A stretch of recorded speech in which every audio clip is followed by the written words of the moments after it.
Hey everybody, I am back on StreamYard. Welcome to the Quality Comedy Time with Quincy Carr. That's me, Quincy Carr. I'm your host.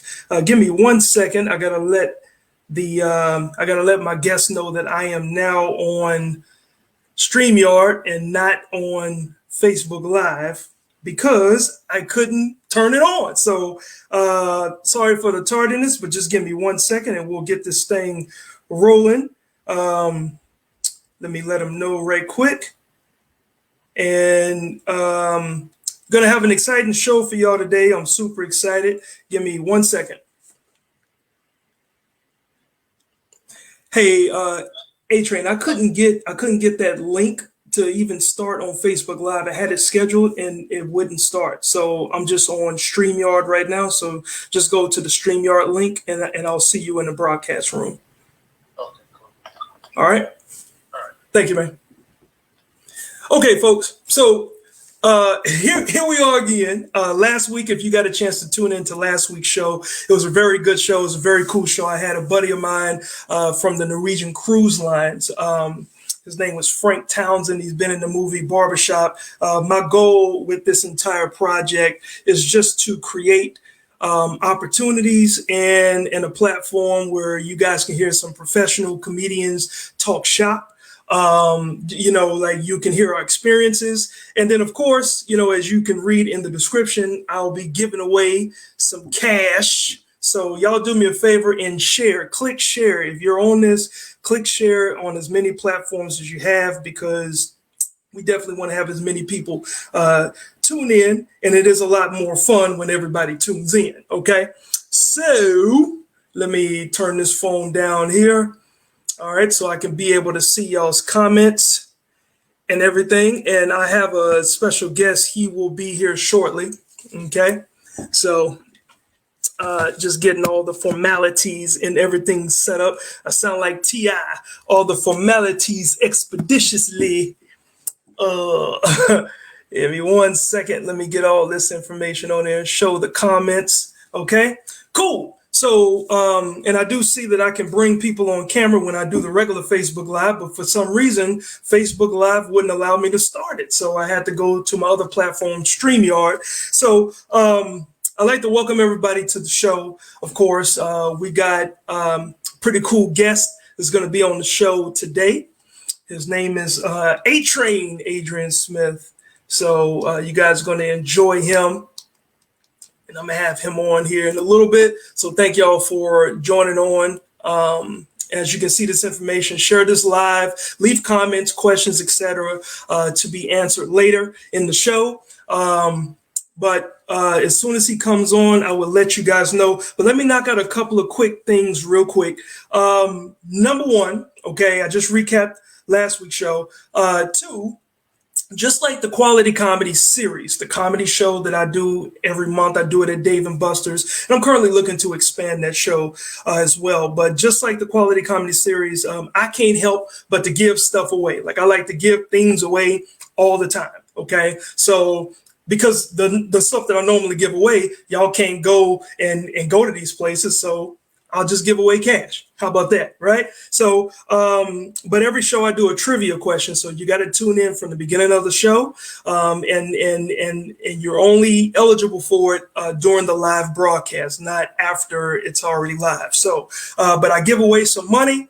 I have a trivia question, and that question will be based on the me and the comedian, me and the guest. And anything that, we talk about, it could be a trivia question. So if you're not tuned in, then you probably won't get it right. Okay. So, and it looks like he has joined. He's in the back room, just waiting on him to activate his camera before we get this thing started.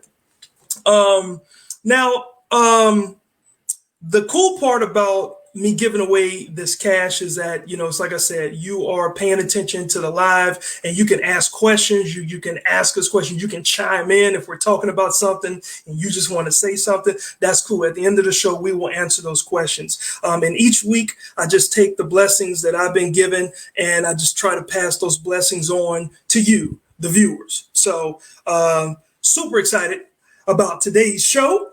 and the prize that we'll give away. Shout out to Tyron. She's my business manager, Tyron Senior. She blessed me this week out of nowhere, and I told her I appreciate it, but I'm going to pass that blessing forward to somebody else today. So, and near the end of the show, me and the guests will actually, chime in with you, and we'll answer your questions, and we'll make this thing interactive. Okay, so it's pretty cool. Just waiting for him to come on. He was in the back room. I'm not sure what happened. Maybe he's got to get back in the room. But before we bring him on, I do want to recognize my sponsor. Okay, my quality comedy series has a sponsor every show, and this year I've had sponsors pay for the whole year, and sadly I can't deliver anything to them because we're in quarantine, right? So I created this show as a way to get the same information, get the same level of entertainment out to people that just enjoy the brand of quality comedy. And this sponsor, she's one of my sponsors. She's been on for the last 3 seasons of the quality comedy series. I want to shout out Angel's Place Daycare Center. Now, y'all pay attention because this is something really cool about them. All right. So this is where children are exposed to a clean environment from food, including food, language, and much, much more, especially if you're an essential worker. Okay. If you have to go out and work and you need childcare, they are the ones that can help you out, especially during COVID-19. Now, they do have 3 locations, okay, in the 757, and they practice safety precautions. Like, this is their priority. So you don't have to worry about that. But if you need more information, please contact them via their Facebook page. You can see in the description. I've named the Angels Daycare Center. There, you can find them on Facebook, or you can call them 757-583-1351. All right, cool. So now that we have that out the way, as a matter of fact, I forgot this. This is what they want to say. Tell you guys, if you mention my name, Quincy Carr, or you mention the quality comedy series where you heard them, you get $50 off each of your first 4 months. $50 off each of the first 4 months for your child's daycare. People take advantage of this because y'all know how expensive daycare is. Whether you go to the YMCA, like, it don't matter. Daycare is highly expensive. So, shout out to my sponsor. So she's the reason why we're able to do this show today. And like I said, y'all tune in. Let me know. Like, I see a few people are watching.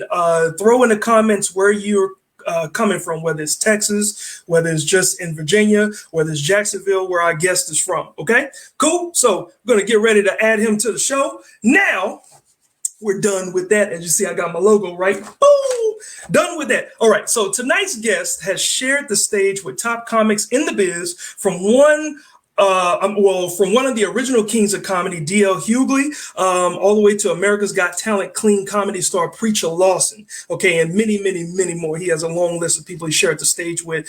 He produces the largest and longest running independent comedy variety show in his hometown of Jacksonville, Florida. He hosts iHeart Radio's #1 podcast in Jacksonville, Florida. Ladies and gentlemen, let's welcome to the show my man Adrian Smith. What's going on? AKA Atrain. What's good, man? What up, baby? What's going on, man? Hey, bro, everything is good, man. I'm happy that we were able to get on this thing and do it. I don't know what's going on with Facebook, bro. I set this thing up, right? And I scheduled it, right? And I'm like, okay, this is cool. Then I'm going to manually press go live, and it's not clicking. And so I'm like, you know what? I'm perpetuating this black folk lateness stuff again. Listen, in other words, Facebook is telling you you're doing too much, man. You're doing too much. You know what I need? You're trying to bring this over here with that and make this show up here. They're like, hey, bro, all we do over here is go live. That's all we do. Right. Yeah. You know, we ain't asking you to do this. We ain't asking you to do that. Just be on Facebook and go live. All, man. Yo, I need to click that shirt.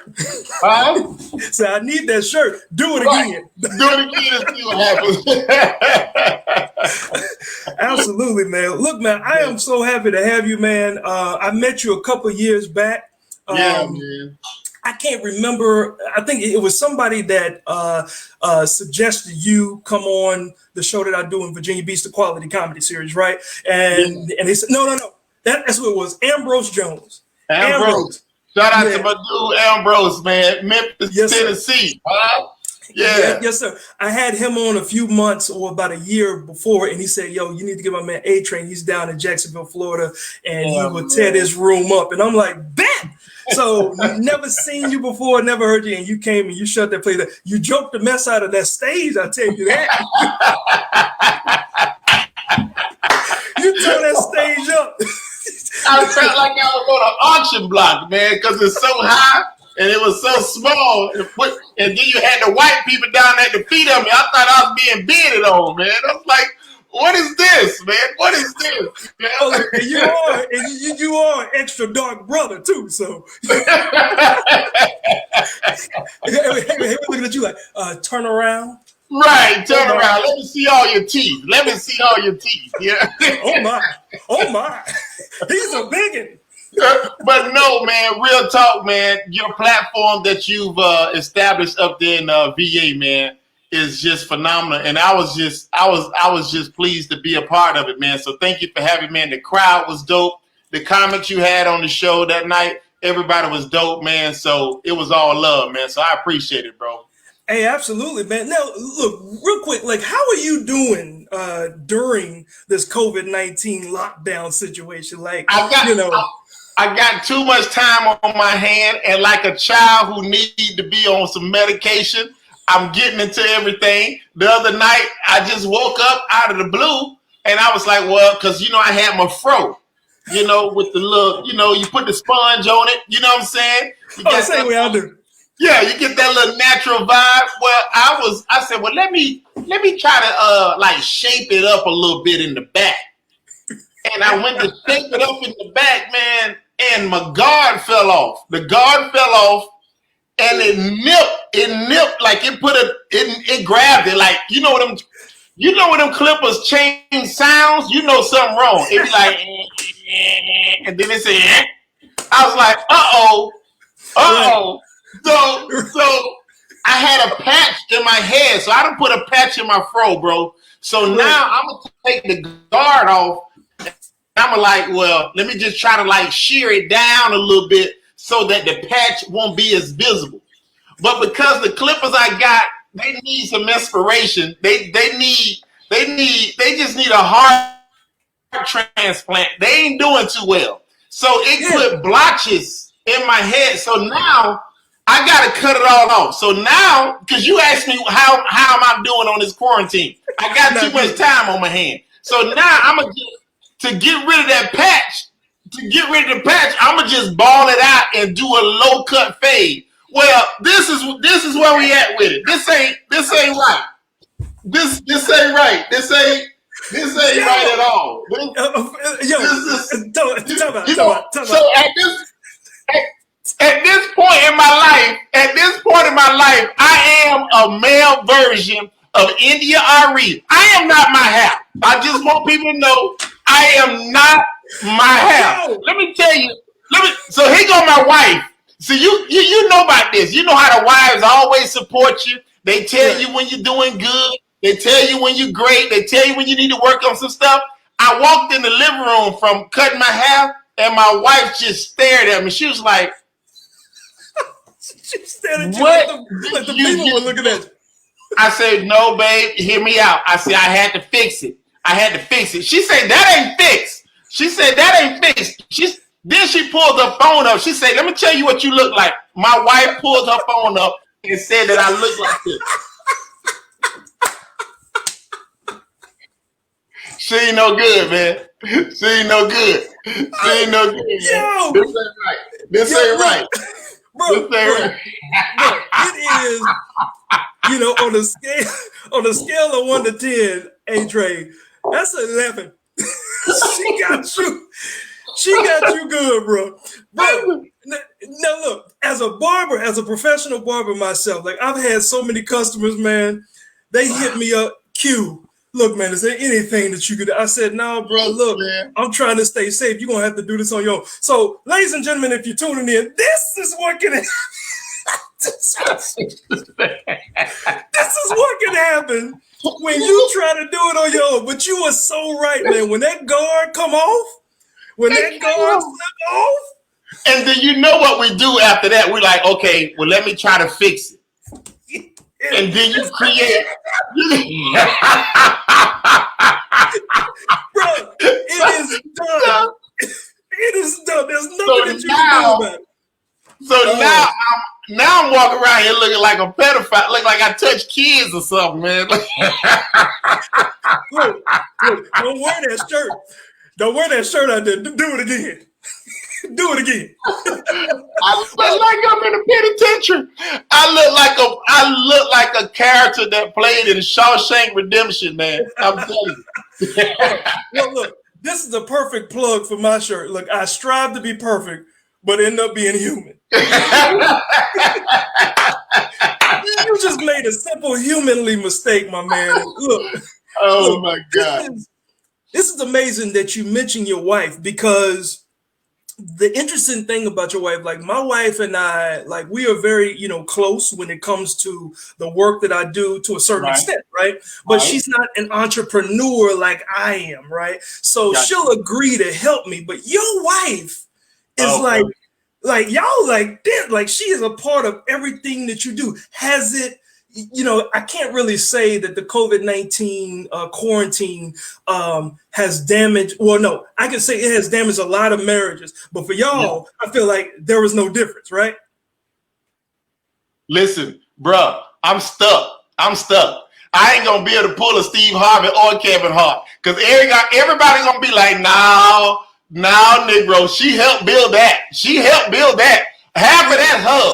All that's hers right there. So my wife, man, here's the thing though, Q. When we met 22 years ago, and we were just kind of dating or whatever, maybe like in the first 60 days of us hanging out, she literally said to me, she's like, have you ever thought about doing stand-up? She said, you need to be doing stand-up comedy. Yeah. And I was like, what? And she was like, yes. And at the time, she was a publicist for a lot of entertainers, athletes, and celebrities. So she was around the industry, in the business. You know what I'm saying? So she was like, if this is something you want to do, she's like, we can do it. And I'm like, man, what are you talking about? So I regret not doing this 22 years ago. Really? Yeah, man. I should have did it when she told me, but I didn't do it. And when I stepped into it about 10 years later, you know what I mean? She got behind me, man. She does all of my branding, my imaging, all of the contracts, all the negotiation. She's my manager, wow. She does it all, bro. She does. And I'm really grateful. I would not be where I am with my little career if it wasn't for her. So kudos to my wife, man. Yeah, absolutely. And that's something that's extremely important, because for two reasons. Like, my wife is always like, look, I'm going to keep you humble, because everybody else is going to be like, boy, you so funny. Boy, you this. And your wife will be like, no. Right. Just like that haircut. Listen, she let you know. I had to tell her one time.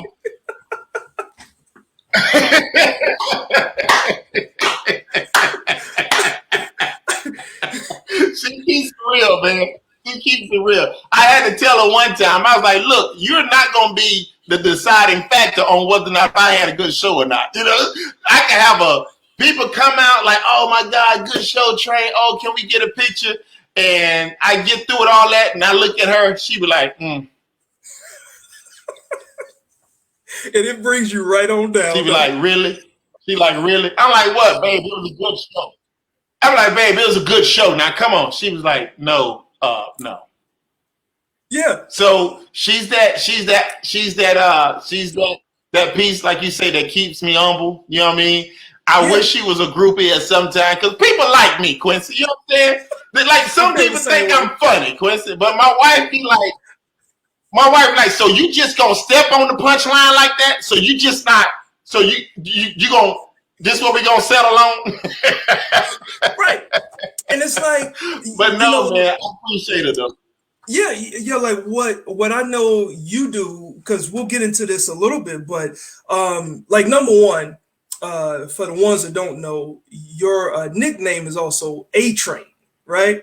So so talk a little bit about like what, like, is that a nickname that was given to you by Yeah, by somebody, I'm sorry, yeah. by someone in your family, or is that just what you just came up with?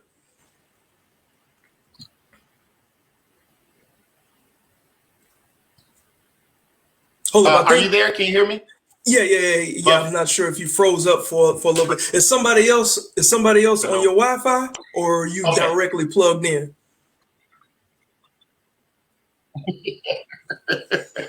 No, I'm in, man. So Okay. I'm over here looking like Teddy Riley right now, man. Like, you hear me? So, but no, man. See, it's buffering. Yeah. Yeah. I know. I'm plugged directly in. I got like a hard line in, but I'm not sure if you're on your Wi-Fi or if somebody else is on the Wi-Fi while you're streaming, because sometimes it will shut it down. That's a Facebook way of No, hating on yeah, no. us. All right. So yeah, I'm showing strong. I'm good. So what happened was a mentor of mine, his little baby girl, she was probably like 4, and she would try to like when I walk up, he'll be like, "Hey, did you speak to Mr. Adrian?" And in her efforts of pronouncing Adrian, she would say Atrain.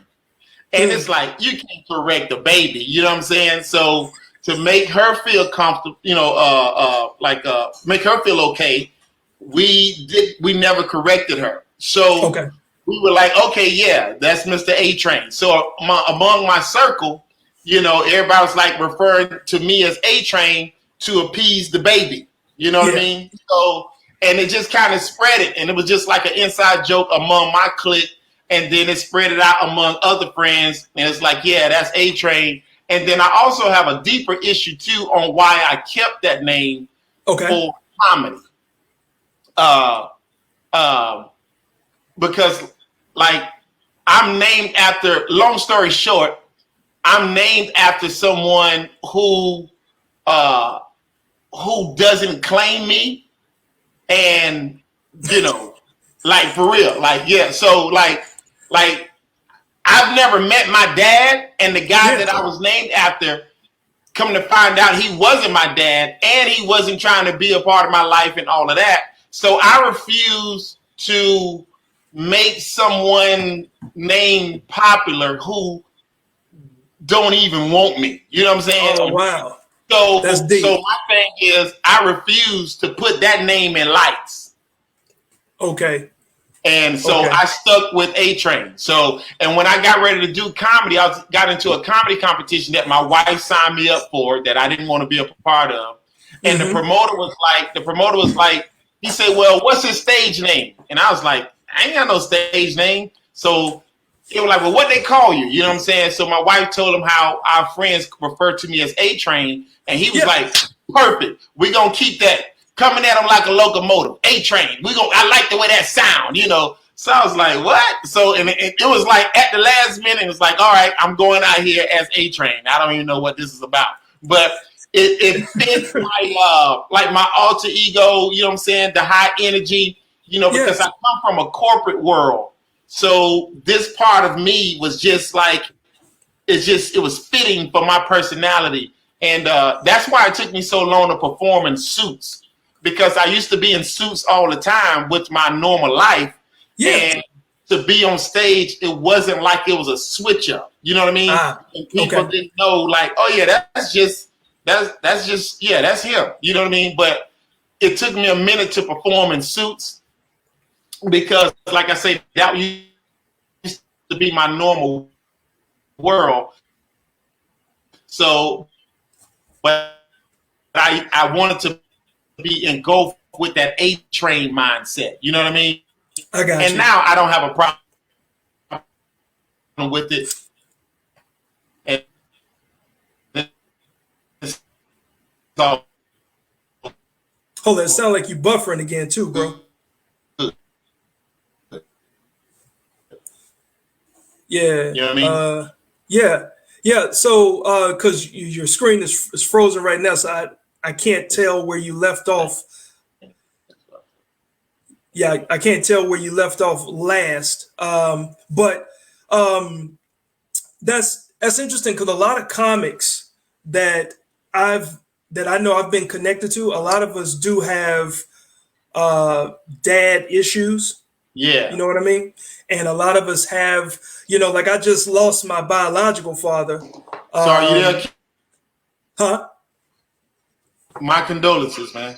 Yeah, I just lost my biological father earlier this year. But I decided to reconnect with him once I started to turn 40. As a matter of fact, I got like my comedy special, the one that I filmed, it was my first one. It's actually going to re-air again for the people that's in North Carolina, and here in VA is going to re-air again Memorial Day weekend on Saturday. But nice. Congratulations on that, man. Hey, thank you, bro. But I talked about him in that comedy special because it was a monumental moment, which is a big word for me, monumental. So it was a huge moment for me to do this special, but then to talk about a personal issue. Like a lot of comedy specials, there's got to be a personal issue. And mine was the fact that my biological father used to abuse my mom. Yeah, I remember you talking about that. Yeah. She never bashed him or anything like that, and he paid his child support. But when I met him when I was 18, I figured, okay, I got everything I need to know, and then that was it. He chose to, stay away or to be what he was to me and to us, and then I had to let that anger go once I turned 40. And it was a little bit for selfish reasons too, because then I was like, hold up, I'm getting older, prostate cancer checks is coming. I need to make sure that he ain't passing something down to me. Right. What's going on, Julius? And this dude's like, you can call me dad. I'm like, okay, Julius, look, I don't know you like that, player.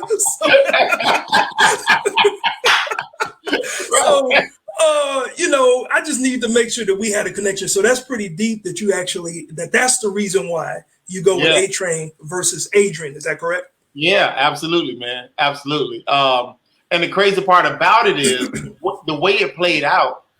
I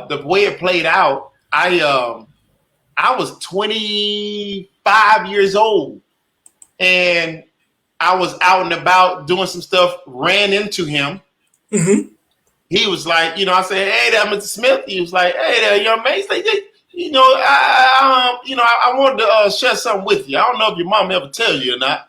And he pulled out of his wallet a blood test from the 80s.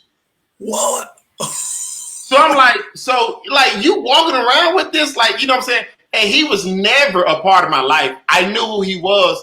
I think like we might have talked probably about 4 times maybe in my whole life. You know what I'm saying? So it wasn't like you needed to press an issue of letting me know, hey man, you were never a part of my life. So at this point, and I told him, I said, well, listen, I don't want anybody to have to take care of somebody or be attached to somebody that they aren't supposed to be. I say, do me this favor. I say, thank you for sharing that with me. But do me this favor, for the sake of the streets and for the sake of the character of my mom, I said, just keep this between the two of us. I say, I don't need nothing from you. I ain't never asked you for nothing. Never.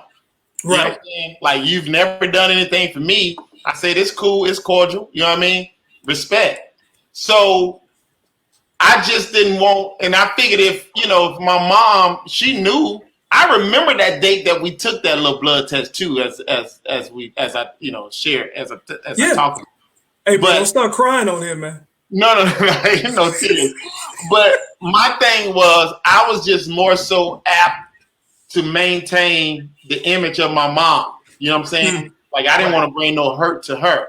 So when my mom passed 5 years ago, she never knew that this dude came to me and showed me the blood test from the mid 80s. You know what I'm saying? Of him not being my dad. So when I stepped into doing comedy, you know, my thing was, like I said, I'm not finna put in spotlight a name of somebody who you done went out of your way to let me know that you don't want to be no part of me. You know what I'm saying? So, like, you could have let that ride. You know what I'm saying? Yeah. Like, you could have. Great. Because we never interact. We didn't have a relationship. Mm. You know what I mean? Yeah. Like that. I mean, it's like I said, you know, like it's deep. You know, when I feel you on that, man. I really do feel you on that. And you know.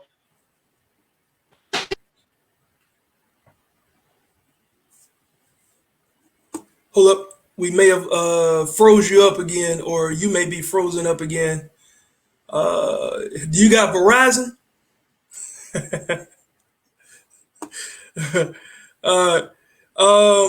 Looking at some of these comments while we wait for Atrain to come back, I do see your comments out there, everyone. Hey, I see that we got you back, bro. You know, I see the comments out there. The people were laughing and they enjoying it. It's definitely on Facebook Live there. Hold up, I do got a question from one of the viewers. He asked this question. Question for the both of us. The first time you bombed, if at all. Yes, I did bomb plenty of times. He said, was that instant motivation to improve the craft, or did it really hurt you and almost prevent you from going back up on stage? Let me answer this one first. I have been booed off the stage, not like booed off, but I've been booed where I just said, I'm gonna get off the stage. so that's about as real as it comes, Alexander, and that's and if I'm not mistaken, that's my wife's cousin, and he's considering doing comedy as well. He's currently serving in the military, but that's my experience. If you haven't, any comic that said they've never bombed, not got booed, but if you just haven't bombed just means that you were just not having a good set. People sat there and they just right. They wasn't laughing at nothing. They didn't hit on nothing. So that's bombing. But I've gotten booed, and that was one of those experiences. My wife can probably tell you it was on an Apollo night, which in the comedy world, in comedy clubs, that's called urban night, hood night, N-word night, right? Right. So I came up in a mainstream comedy club. So I didn't actually have to work to get people's, attention to me. It was predominantly white. They were happy. Oh, black man, let's see what stories he has today. And they would just hear. You go in front of a black audience, Atrain, it ain't no joke. You go in front of a black audience, it's like, we ain't give you nothing. You had to earn this. And when that hit me early in my career, I said, wow, this is what made me want to, be inspired to say, okay, I just don't want to be a comic that just does this audience. I want to be able to do all audiences. Right. So it actually encouraged me to get back out there. How about you? Well, that's good to hear how it encouraged you. My story is not the same. Because you have to keep in mind, when the first time I did a set was when my wife entered me into a comedy competition. Mm-hmm. And it was a comedy competition and showcase. And whoever wins, they get a chance to do 7 to 10 minutes to open up at this show that came to the big theater in Jacksonville, the Florida Times Union in Jacksonville downtown. So There's a big deal. Well, while I'm doing my set in this comedy competition, I'm saying in my head, this is dumb, and I'll never let them talk me into doing something ever again. Why are people laughing? This ain't even funny. This is stupid. And I'm running through my material, and in my head, I just want to get down from up here. Oh, wow. I end up getting a standing ovation, and I won the comedy competition. But Wow. still, I'm not sold on this is dope. You know what I mean? Like, this is dumb. So I ended up performing at this and opening 2 weeks later at this show, sold out show at the Florida Times Union Theater. I get a standing ovation in this big theater. And I'm like, oh, I like this. Now I'm convinced, okay, yeah, I do want to do comedy.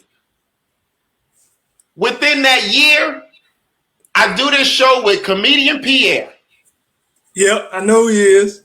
The promoter who booked that show, they didn't have their stuff together. Mm-hmm. The show started like about 2 hours late. Yeah, typical of us sometimes. It was like jazz and comedy night. Ooh. The people came 2 hours earlier because they thought the show started at the time frame that the door was supposed to open. Okay. They thought that was showtime. That's just when the door opened.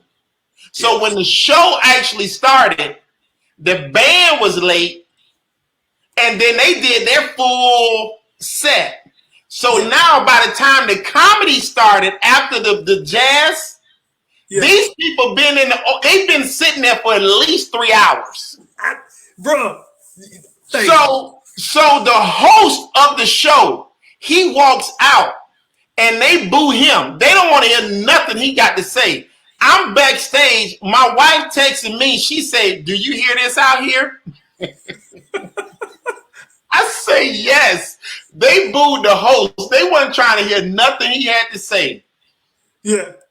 And really, the host went out because the promoter was like, hey, y'all just start. Just go out there. We say, hey, man, you can't just send him out there like that. You need to have an intro.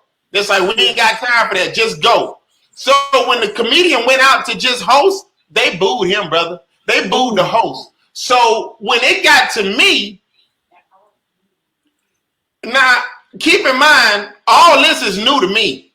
Right. So when I got a chance to go out, they wasn't trying to hear nothing I had to say. So I'm doing my jokes and I'm getting like a few laughs, but the people who laughed, they came with me. So that don't really count. Right. When I finished that show, then comedian Pierre came out and he was the headliner and the celebrity headliner. And they gave him, after the show was over, I called the dude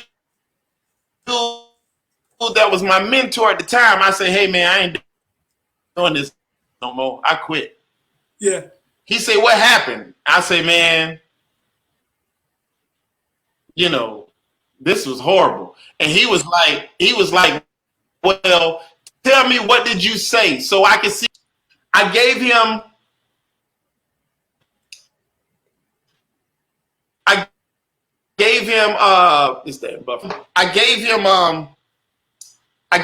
my the material that I said. I gave him the material, what I said in the order that I said it. And he was like, no, man. He said, they didn't laugh at that. I was like, no. He said, oh yeah, well, that was the crowd. That wasn't the jokes. He said, what else did you say? And I told him what I said. He said, oh, that's funny. He said, they ain't laugh at that. I said, he said, no, man, that was just the crowd. Don't even worry about it. But we were supposed to do 2 nights. It was that night, and we had a second show the following night. I said I wasn't going back. I was done with this. So when they didn't boo me, it was worse. It was everybody on their phones. They just looking like, man, whatever. Which I think is worse than a boo. When they that quiet and that silence, that's worse than a boo. So I was saying to myself, I'm not coming back tomorrow. I'm not doing this. Unlike how you were, oh, that motivated me to get back out there. No, sir. Who was done with it was me. Who was done with it was me. My wife can tell you, man, or my wife can tell anybody that asks, when I got booed off of that stage, and it was a person in the audience that just tried to just mess with me, right? Because I was doing good for the previous 8 to 9 months, right? No problem. My comedy was always different because I would be sharing the stage with guys that would throw all the curse words out there, and I would just stick to who I was. And so I was getting respect for being, it's not many comics that would just stay clean and not curse in the midst of all this cursing. And so, man, I got booed or I got joked off the stage essentially. And I came home and every week, every Wednesday night was the same type of show. And I tell you, for 6 days, I worked on not just coming back and doing my set and doing another, good set, but I worked on a comeback just in case somebody tried to come at me again, because that's not my flavor. Like, bro, I am 43 years old, and I'm not lying to you, Atrain. I ain't never had a fight, a physical altercation with anybody that wasn't a family member. That ain't my story, man. I grew up in apartments, baby. Bro. That's right. We call it apartments. We drop the A, go straight to the P, apartments. I grew up in the hood. Listen, we had to fight every day, baby. We had to fight every day. I avoided them at all costs, mainly because I had asthma. Because there's nothing worse than hitting the person. Hitting the person with asthma, and now you feel guilty that you done caused this shortness of breath. Man, you know how miserable it was to grow up having asthma, because I couldn't play like Pop Warner football with all my friends. You know what I'm saying? Because I was an asthmatic too. And I stayed in the hospital. I'm talking about this back in the 80s. Medicine wasn't as advanced as it is today. Now people keep their little asthmatic stuff in their pocket. Like, they don't have to go to the hospital how we had to go to the hospital every time the weather would change. You know what I'm saying? We couldn't make it through the night because we wheezing. You know what I'm saying? So, like, I'm going to tell you, like, I missed out on a lot of sports as a kid because I couldn't do what my friends were doing, and we were poor, so we didn't have undershirts. Like, you understand, as an asthmatic, you have to layer up. You got to have on the undershirt. Right. You know what I'm saying? You got to have your jacket on. You know what I mean? Well, we were poor. My mama didn't have undershirts for us. You know what I'm saying? Yeah. I remember my mom sent me to school with a half slip on as an undershirt.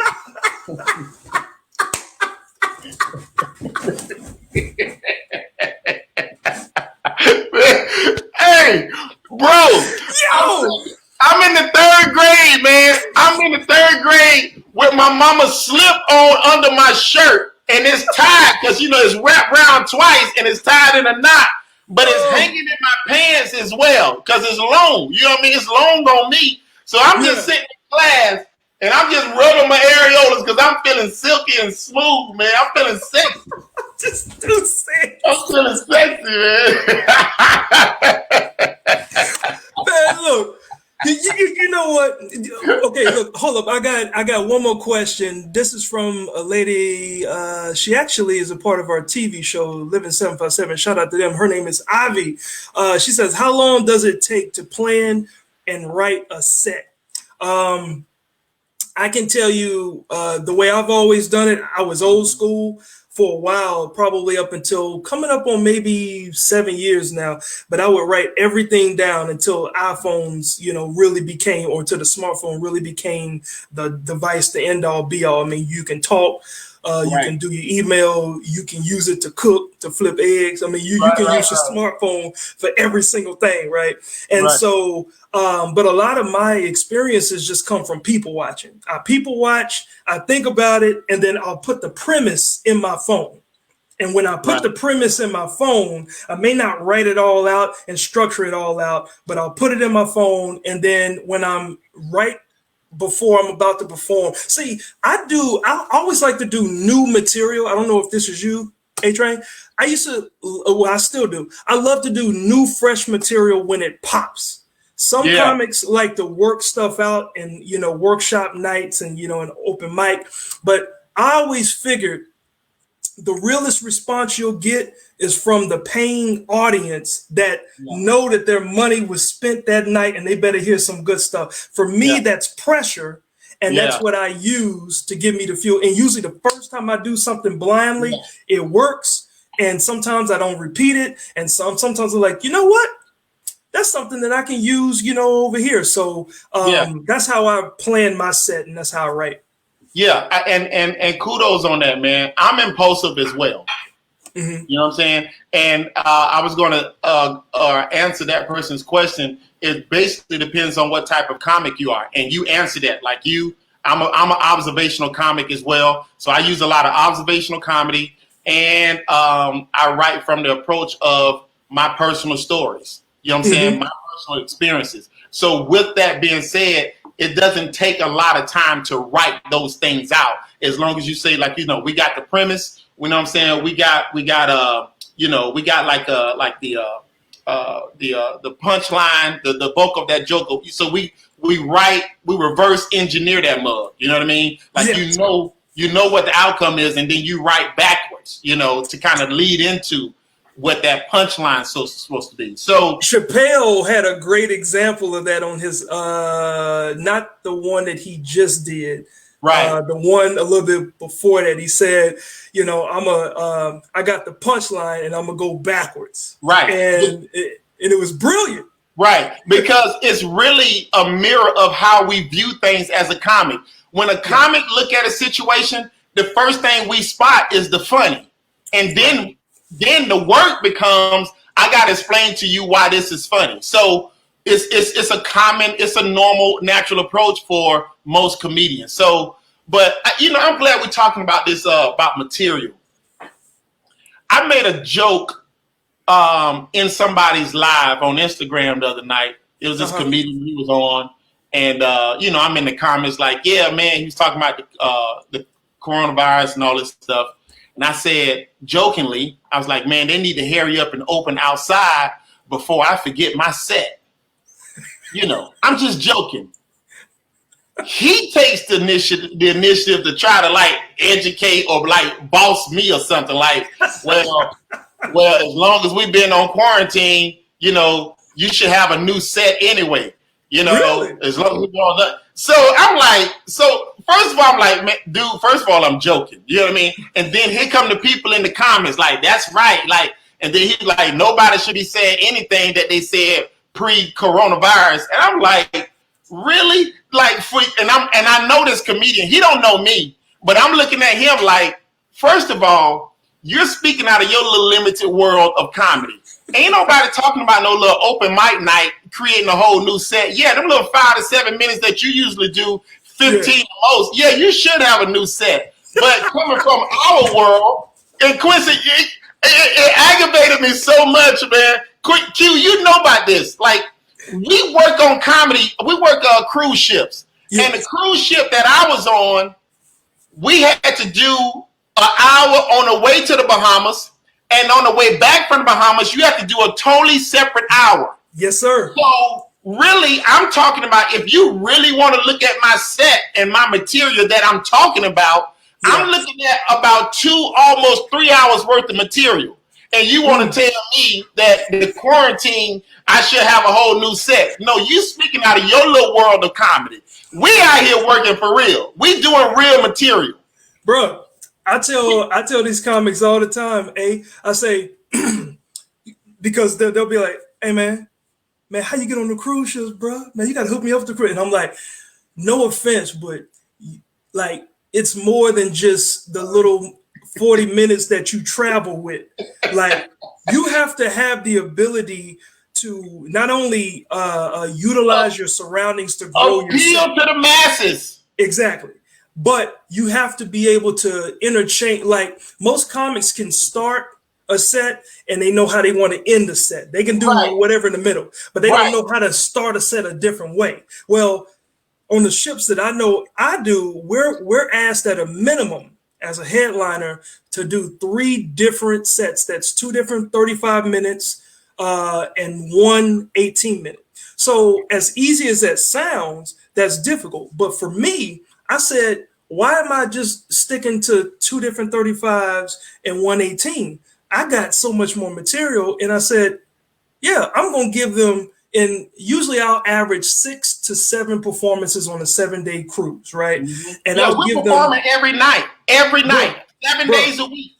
Yeah, Every night, 7 days I've a week. gotten up to 7 different sets of Yeah. 35 to 18. Like I only do 18 like maybe once or twice, and those are 2 different 18-minute sets. So I start and I end different, and that's a skill. It's more than just doing, okay, I'm gonna travel this 40 minutes everywhere. And no knock on those comics, but if you're gonna come at somebody like you and you do the same little set, then you kind of got to know where your lane is.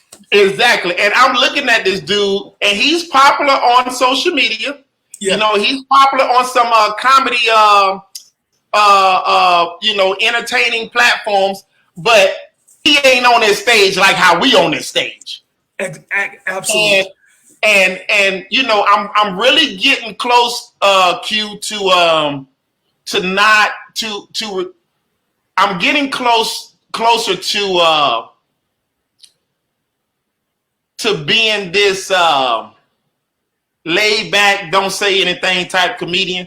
Because sometimes, man, some of these cats will push you to. It's like, hey, man, go ahead and throw out the big joke. Let them know what's up, Train. Let them know what you do. You know, but we're not those kind of people. But you understand, okay, so the cruise line that I was headlining, they require us to do 2 separate hours. Yeah. And then that is before, like you say, you got all demographics in that audience. You got the people from everywhere, which means as a comedian, now you can't do this little stuff that you do in the clubs because it's easier to a certain degree. It's easier to perform at a local comedy club than it is on a cruise ship. Because when you're in a local comedy club, your demographics are very shallow and they're attainable. Mm-hmm. You know what I'm saying? It's a little bit more narrow. So you can talk about something like, you know, you can talk about the Walmart, or you could talk about their football team, or you could talk about, you know, something that is local and you can really hit that particular demographic of people. But you know, when we're on that cruise ship, you got all these different ethnic groups in that audience. You got the different ages. You got the different demographics. You can't even toss out what would kill in a local comedy club. It won't kill on that cruise ship. So you're talking about a whole different caliber of material and, like you say, skill set. We're not saying that we're the best comedians in the world, but what we're saying is, as comedy cruise ship performers, right? Don't downplay it now. You know what I'm saying? Like it ain't nothing to run up on. Yeah. The you know, and before we go any further, because I noticed that we still have people tuning in. So apparently, not apparently, but clearly, a lot of these people have been on from the beginning. So here's time to give away some cash real quick, and then we'll wrap this interview up, man. It's been my pleasure. It's been real, man. Just the prerequisites. Yeah.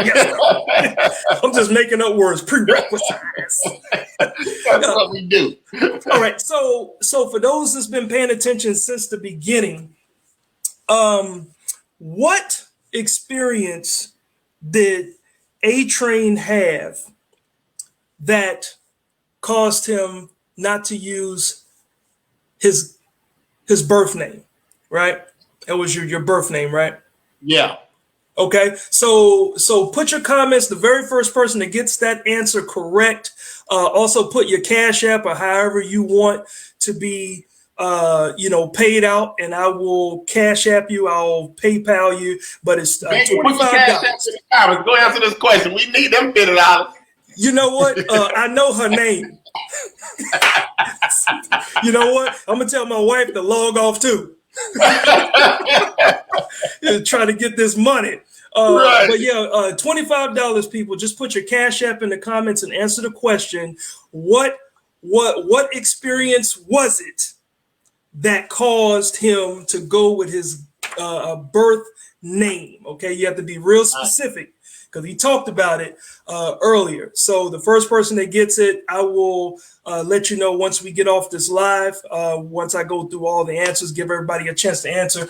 And and like a pastor would say, as I close, right? But yeah, it's a bunch of people. I asked my wife, they're saying that this was great. A lot of people enjoyed this entire deal. Folks is laughing and enjoying it. I appreciate everybody for tuning in. We're going to keep this going next week.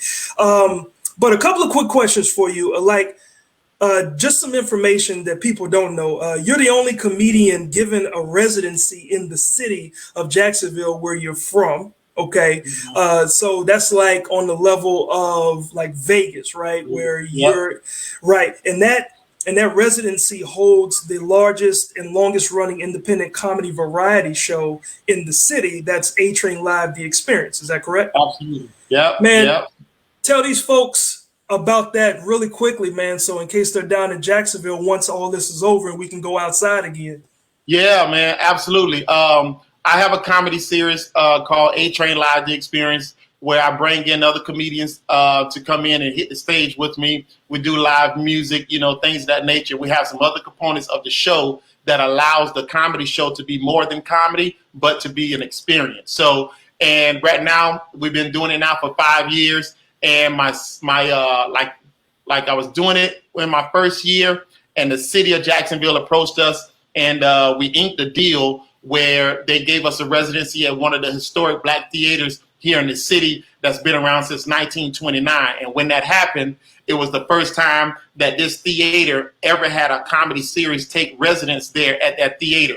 This is where all the Cobb Callaways, Ray Charles, all of them used to perform. So this particular theater used to be called the Apollo of the South, literally. So it's a lot of history. It's very prestigious platform. So to be inked a part of that history, I never would have thought it in a million years. And we used to sell the theater out. This theater used to sit 400 people. We used to have to add chairs on the stage and had like a Def Comedy Jam type vibe. We outgrew the theater, man. So therefore I came and moved out of the Ritz Theater that was downtown, and I'm over into Channel 7 studios, television studios. And we've been doing it there now for 2 years now.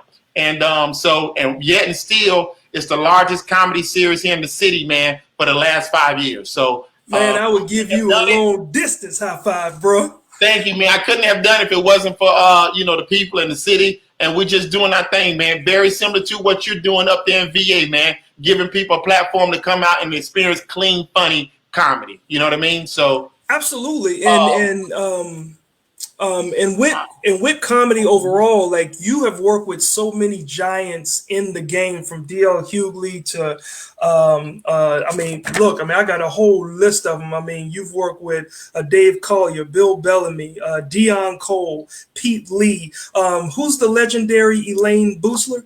Boozler, yeah. Elaine Boozler was the first female comic to have an HBO special back in the 80s. Elaine Boozler come out of that Richard Pryor, Jay Leno generation of comics, and she's still out today, man. Elaine Boozler, real super funny, man. Yeah. Okay, so I got a real question for you before we get out of here. We got about 2 minutes left before we hit the hour. We're not going to get cut off like Instagram, but that's just what I try to keep it to. Okay. So I'm sorry.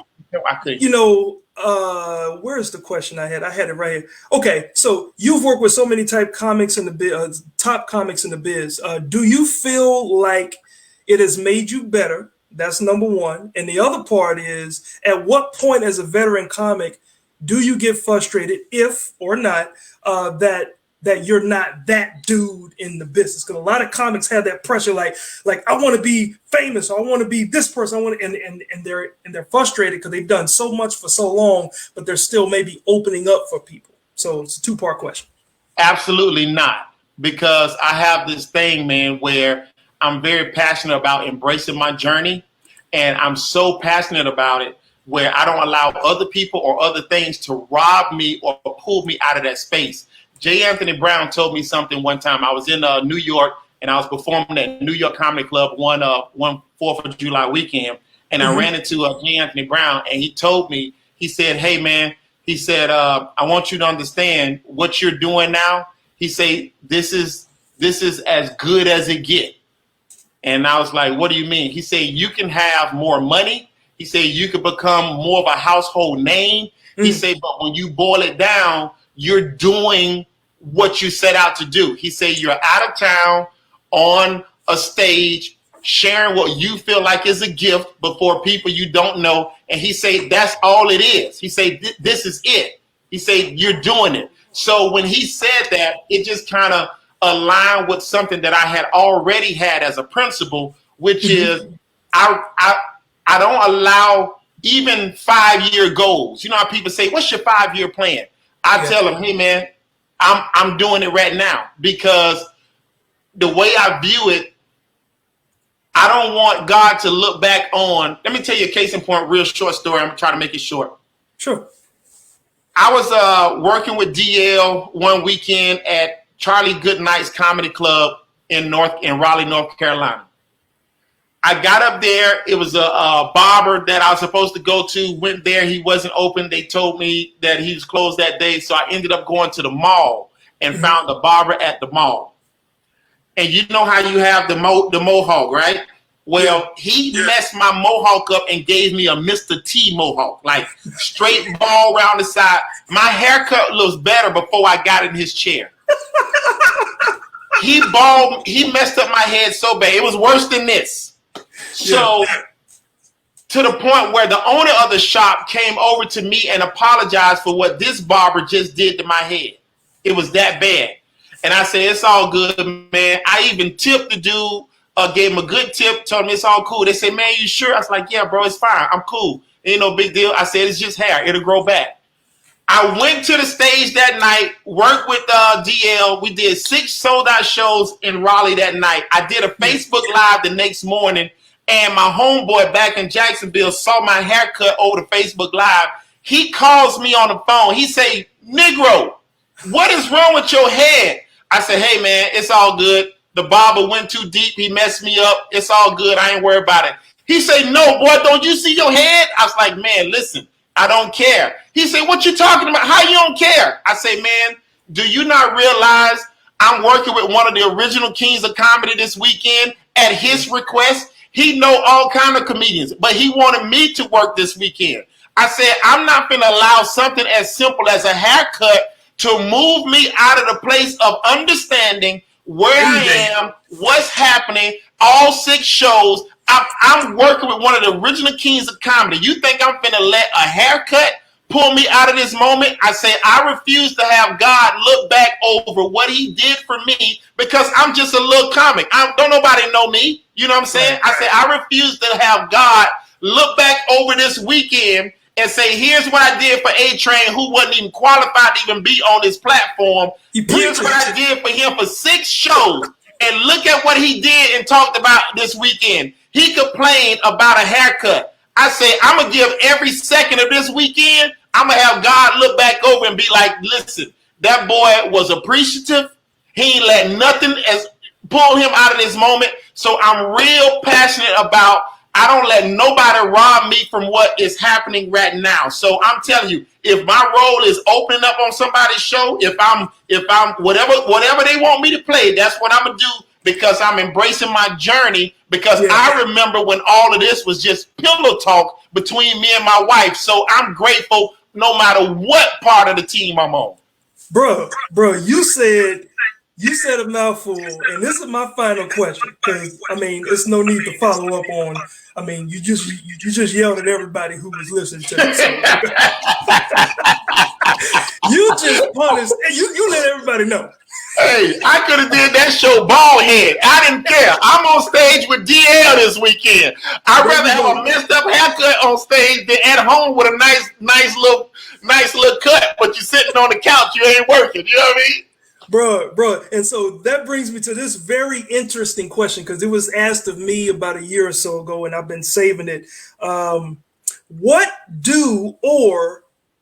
did you ever wish for regarding how your comedy career would end up? And this is what we will end on.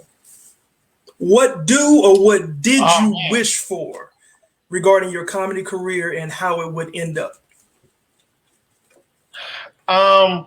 I that goes back to my first response. I don't, because I live in the moment. And I come from a corporate world, come from a very business world as an entrepreneur, very successful as an entrepreneur, as a corporate consultant, did that on a high level. So I understand when you start something, you have to factor in an exit strategy. I comprehend all of that, and I know the importance of that. But right now, what I'm in the midst of is purpose. So for me to give you about how this is ended, I'm literally telling you what a bird thinks about if he doesn't fly anymore. It's impossible. I'm operating my purpose. This is giving me life. It's not a job. It's not a gig. It's not a career. It ain't work. You know what I'm saying? I am literally doing what I feel like God put me on the earth to do. So it don't really have an exit strategy about what I feel like should have happened. No problem, man. That's good. Yeah, that's my wife. That's what she do. Ask her that question. That's her job about what this thing's supposed to end like and all that. That ain't on me. That's her job. Yeah. Hey, look, first of all, as long as y'all continue to stay together, y'all are definitely one of the examples here in the comedy industry, just in the the entertainment business, of a power couple and how y'all work together. I've seen it firsthand. Definitely can't wait to bring you back up here to VA. And I'm about to expand the show to a Dave and Buster's in Charlotte, North Carolina. But before we were about to do it, that's when everything got shut down. So that's on the horizon. So I'm gonna have multiple locations to obviously bring you back here and bring you there. Well, just know too, man, I'm also working and trying to get you down here to Jacksonville as well, man. Sure. When I do stuff like that, I like to make sure that everything is right and not just trying to, because the way my mind runs, I don't just operate off of a show because I'm in it as a lifestyle. So there's no time clock or no pressure to do things, because in my mind, we're going to be here tomorrow. We got more days. We got more days. So I just want to let you know that I'm working on something too, to have you down here and to have you down here and have you down here right. Absolutely, man. Look, this is, for anybody that's out there watching, this is how comics and entertainers and just people, just in general, should be collaborating openly.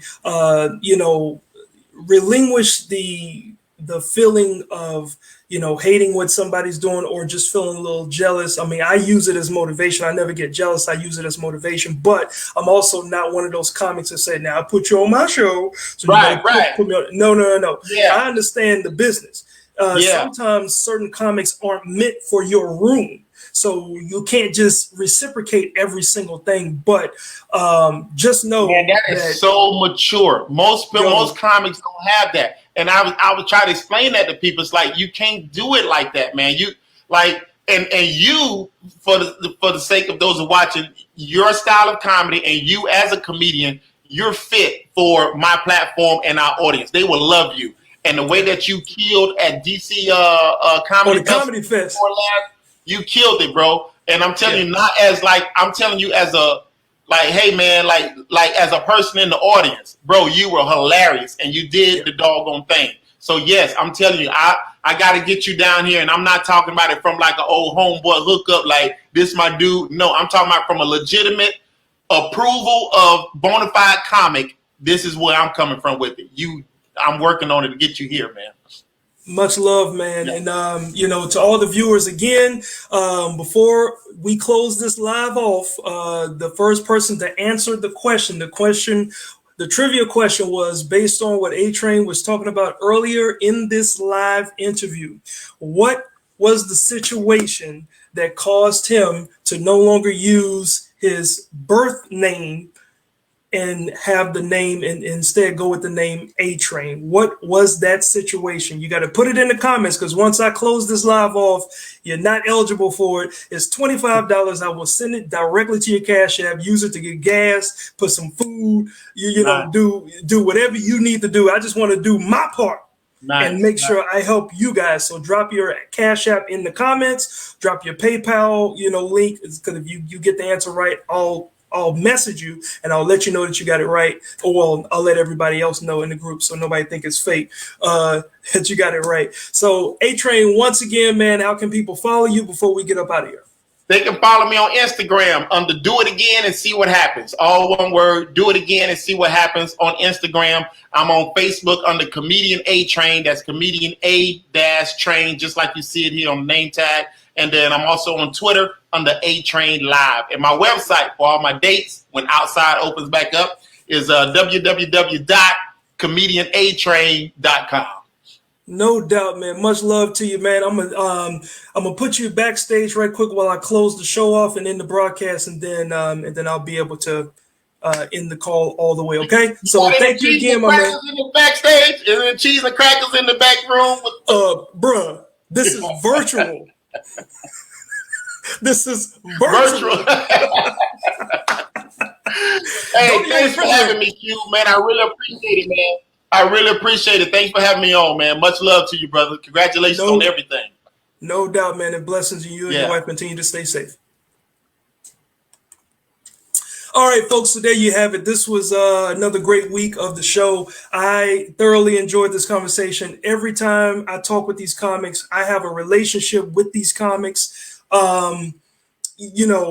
Throughout my years, I've been in the game for 21 years. So each week while we're under these conditions, and maybe I'll continue after we come out, especially if the engagement is great. But just wanted to keep this this platform going with quality comedy where you can have good, clean, adult style laughter with no profanity, no vulgarity, and you still get the point across. People still laugh and you still get the information. So thank everybody for tuning in. This was our most viewed, most commented on show yet. So I certainly do appreciate everybody for doing that. So tune in next week. I'm going to have a special double guest. 2 comics is going to join me. So I cannot wait. I don't even want to tell you, just wait for the flyer to announce it next week. Okay, cool. All right. So thank y'all again, man. Y'all be blessed. Be safe. Stay apart so we can all come back together. All right. Y'all take care. All right. Peace.